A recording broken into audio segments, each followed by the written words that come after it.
Who are some other actors that are dull? You just met Redford until recently, I would say, definitely. I don't get suffers the from whole that. thing. I don't get the whole thing around Benedict Cumberbatch. Like I find him like incredibly like blah. Well, he's good in Sherlock. I got to give you Sherlock, but I mean, he's very good in that. No shit. I haven't even watched that show, so. Yeah, but, he's good in that. But I understand. I mean, it does seem like, and he's very good. I mean, everyone's good in Tinker Tailor Soldier Spy. But no, I mean, I can definitely see where there seems to be a certain segment of the population that is definitely in love with him. Mm-hmm. I don't get it either. He's got a very unusual look. Do you think it's the like a movie star. reserved? Do you think it's the reserved aspect of the British actor that makes him bland for you? Usually British actors don't really strike me that way. I mean, the really good ones, yeah. I mean, like, no, I don't think that's it. I mean, that's a gross generalization. Yeah. But I mean, I'm not saying every British, but there is an acting style that the Americans the Americans kind of changed, and the Brits looked at the Americans and said, "Oh God, I admire that style of acting," because they came from a very presentational, surfacey kind of very contained way of acting. Yeah, I don't know exactly what it is about him that doesn't register with me.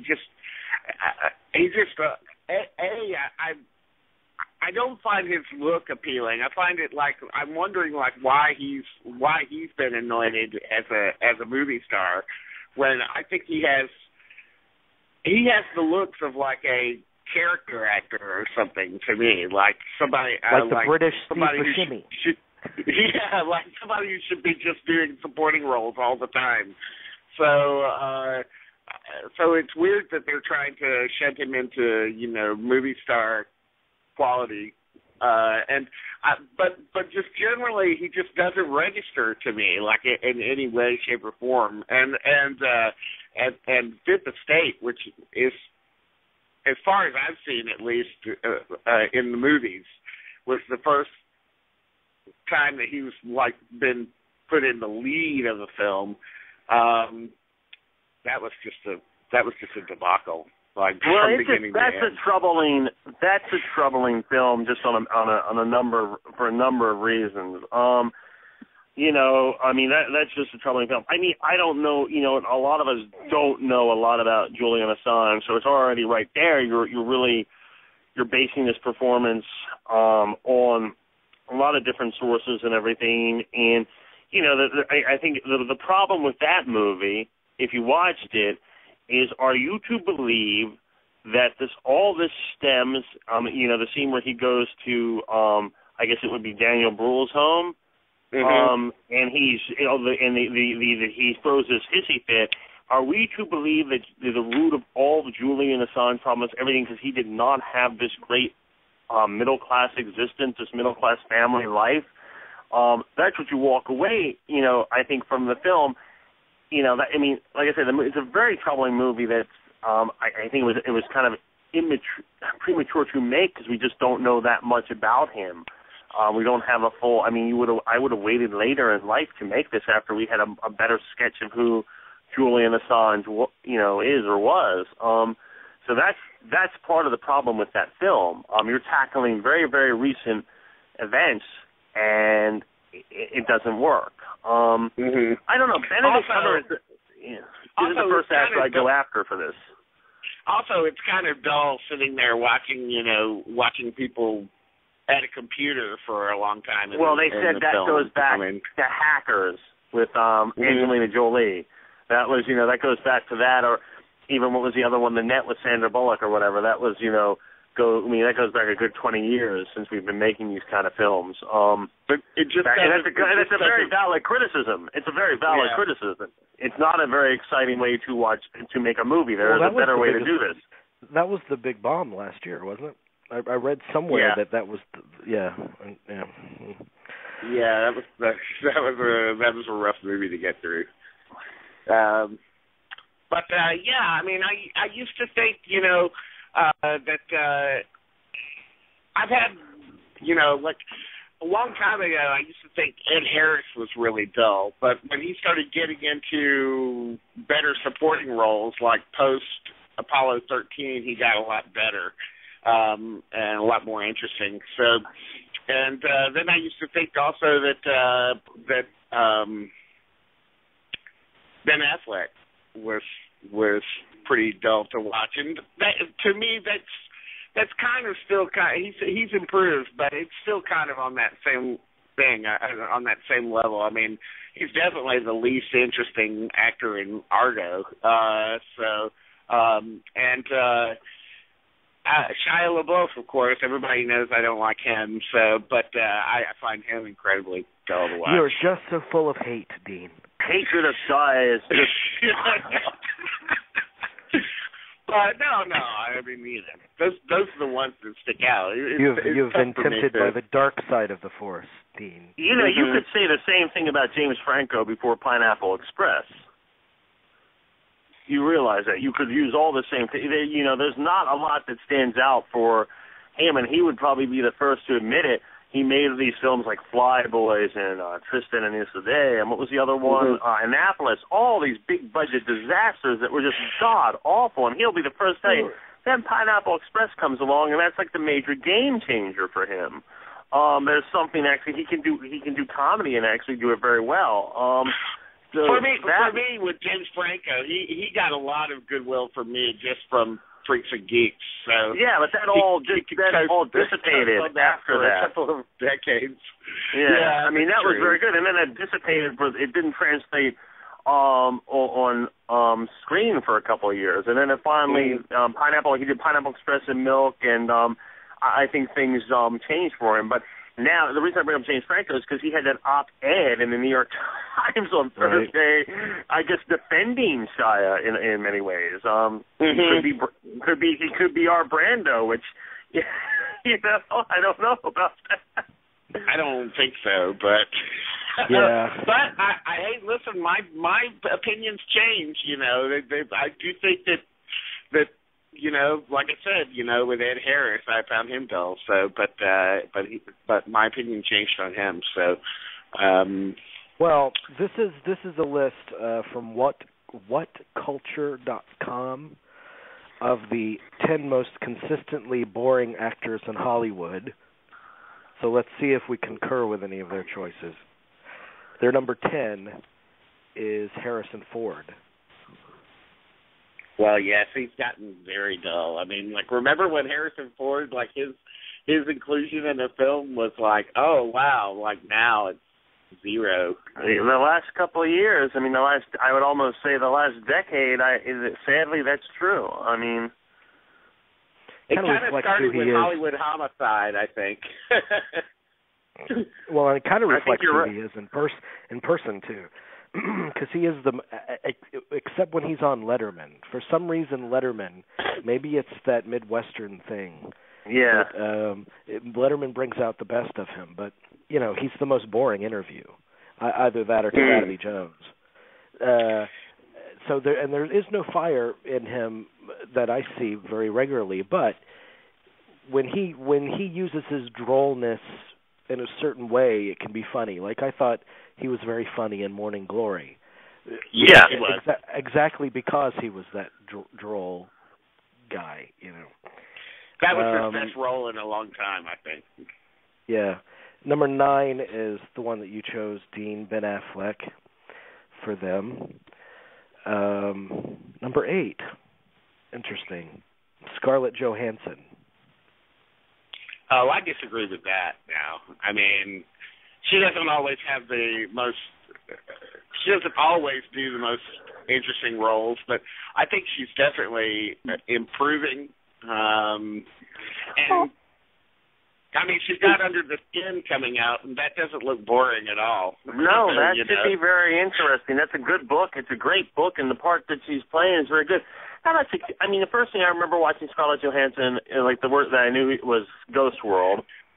And I would say, let's think of some things with the Ghost World. There's obviously Lost in Translation is the major game changer for her. I thought she was very good in good company. And and I think she's very good in all the, Marvel movies that she's been in. And, I think there's, I don't know if I agree with that. I'm not sure I agree with Ben Affleck recently either.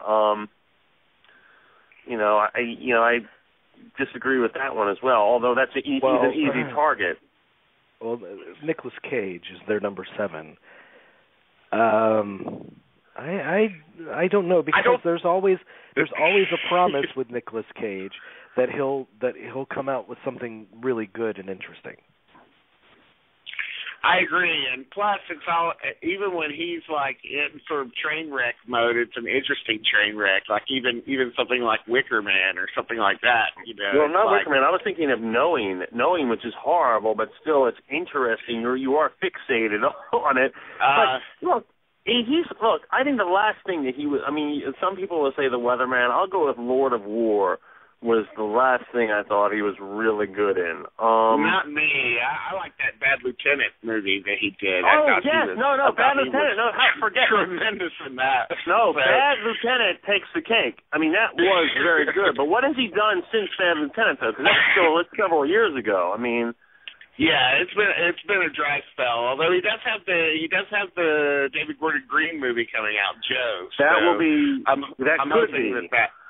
hoping that's going to be something. And then he has Left Behind, which is certain to be great. So. I saw one scene from that movie, Left Behind, and oh my God, it looks like last. I didn't realize they were rebooting that. So, but wow, they got him for that. The directorial debut of Vic Armstrong, the stuntman, right? Vic Armstrong. Wow. Okay. So let's see if he can pull off his biggest stunt and make a good movie out of Left Behind. Number 6 for them is Liam Neeson. Actually, I think for most people, Liam Neeson just became exciting a couple I think since ago. I don't really.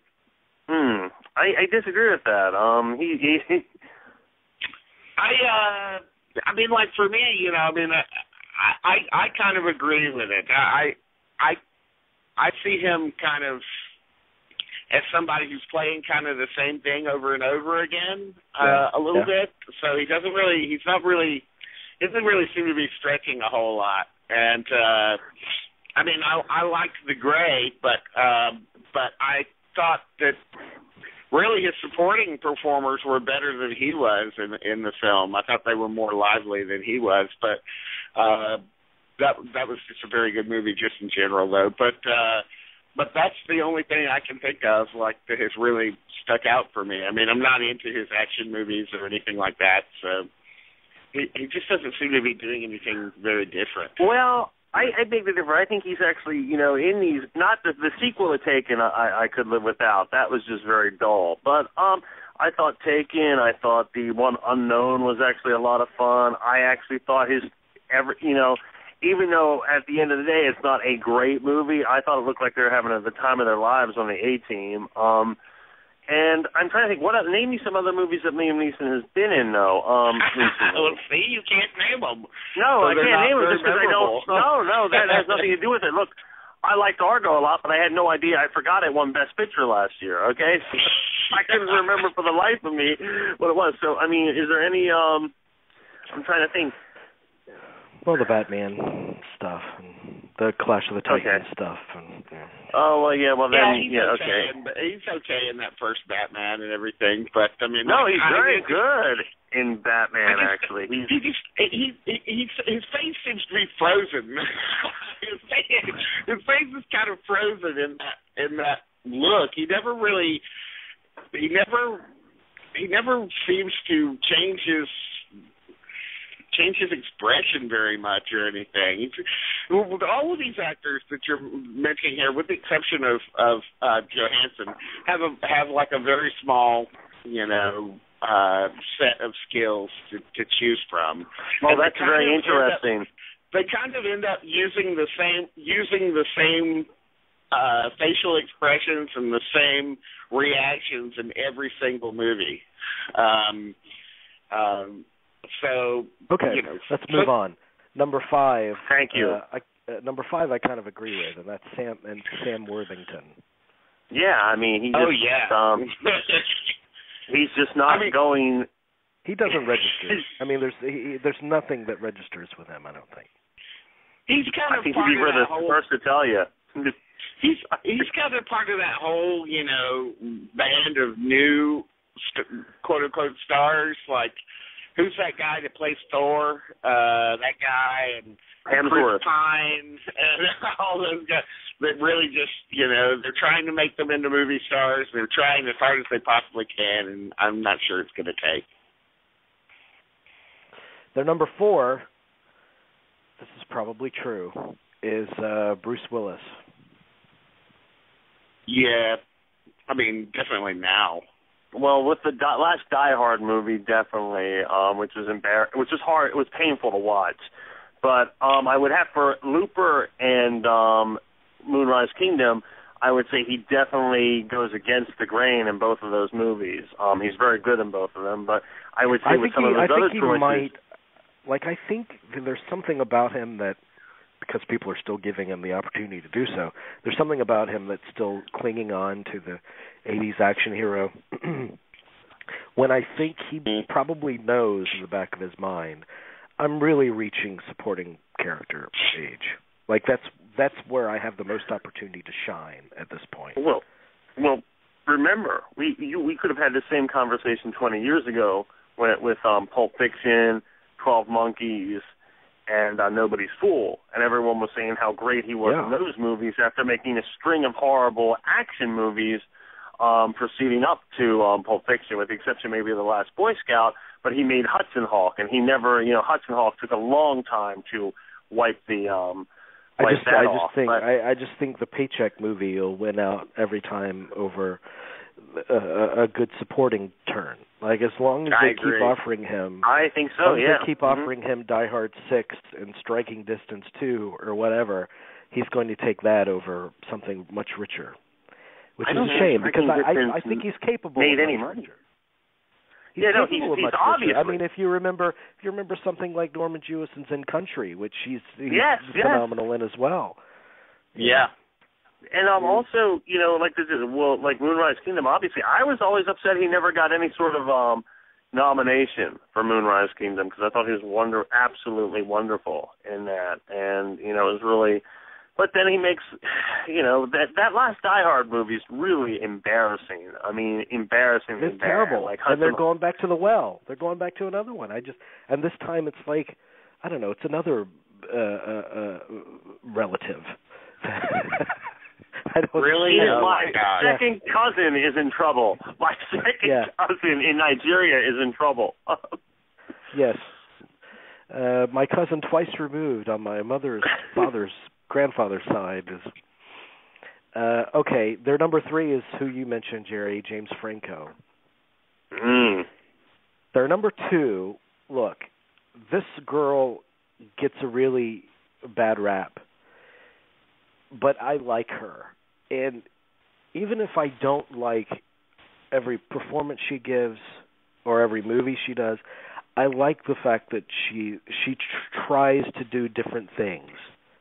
She tries to use her success in big budget movies to do more daring stuff, and that's Kristen Stewart.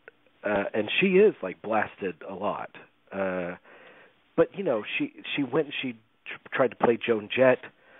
She's and that's good a great movie. She's good in the Gandolfini movie, The Welcome to the Rileys, I think. And Adventureland. On the Road was a daring kind of pick for her. I think she can be a really interesting actress, and I think it's a kind of like a wait and see, because that could turn out to be an interesting career. Yeah, really could. She's another person that gets one of the reasons that I've seen her get blasted in the press is